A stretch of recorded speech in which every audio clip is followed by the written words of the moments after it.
Assalamualaikum warahmatullahi wabarakatuh. Kembali lagi bersama saya Rizka Novitasari.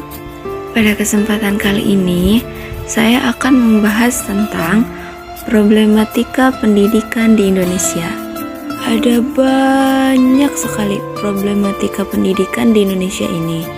Nah, salah satunya yang saya akan bahas yaitu penggunaan media pembelajaran berbasis online atau jarak jauh. Untuk lebih jelasnya, yuk mari kita simak video berikut ini. Nah, semenjak ada pandemi COVID-19, proses pembelajaran di Indonesia ini dari mulai SD sampai perguruan tinggi diharuskan menggunakan metode daring alias online sebagai upaya pencegahan terhadap perkembangan dan penyebaran COVID-19. Menurut Detik News, secara proses, sebenarnya model pembelajaran modern ini sudah diatur dalam Permendikbud nomor 22 tahun 2016 tentang standar proses dengan prinsip sebagai berikut. 1. Dari peserta didik diberitahu menuju peserta didik mencari tahu. 2. Dari guru sebagai satu-satunya sumber belajar menjadi belajar berbasis aneka sumber belajar. Yang ketiga, dari pendekatan tekstual menuju proses sebagai penguatan penggunaan pendekatan ilmiah. 4.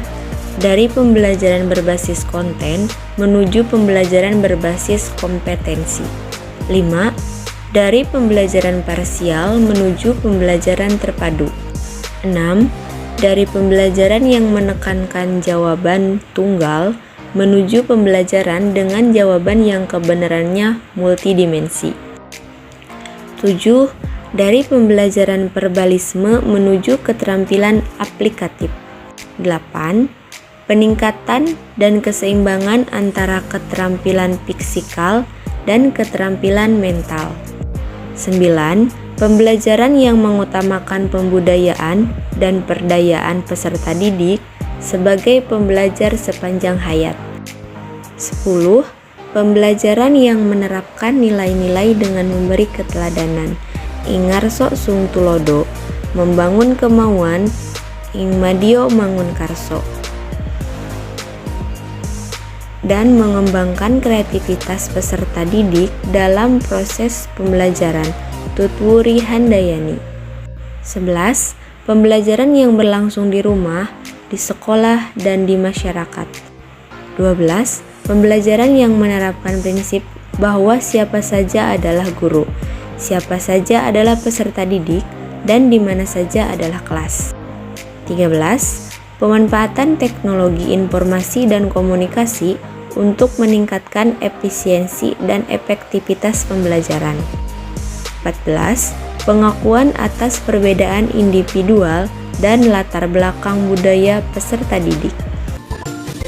Dengan adanya internet, peserta didik dapat belajar untuk tahu, belajar untuk melakukan sesuatu, dan belajar untuk menjadi sesuatu. Di samping banyaknya aplikasi dan layanan pembelajaran daring yang disediakan, masih saja menimbulkan sebuah masalah yang terjadi, terutama mahasiswa. Seperti banyak keluhan materi yang disampaikan belum jelas atau belum paham.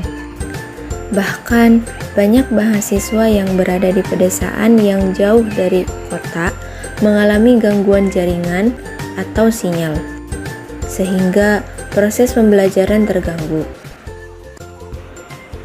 Terjadinya penyebaran wabah COVID-19 yang telah menjadi permasalahan dalam dunia pendidikan yang mengganggu pelaksanaan proses belajar mengajar dapat menjadikan sebuah pengalaman bagi umat manusia.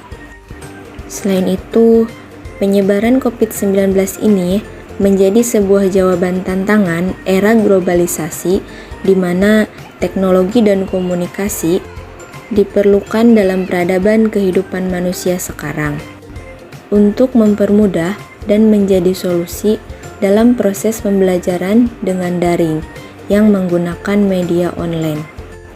Dalam pembelajaran daring, guru atau dosen memerlukan rancangan strategi dan memberikan motivasi belajar pada siswa atau mahasiswa, sehingga tertarik dalam proses belajar mengajar. Selain itu, siswa, terutama mahasiswa, dalam proses pembelajaran daring dituntut untuk dapat berinisiatif untuk mencari ilmu tambahan atau informasi yang lebih luas mengenai materi pembelajaran dengan membaca buku, artikel, ataupun jurnal. Sehingga proses pembelajaran diharapkan dapat berjalan dengan efektif juga seperti pembelajaran tatap muka atau secara langsung. Nah, sekian pembelajaran hari ini, semoga bermanfaat. Wassalamualaikum warahmatullahi wabarakatuh.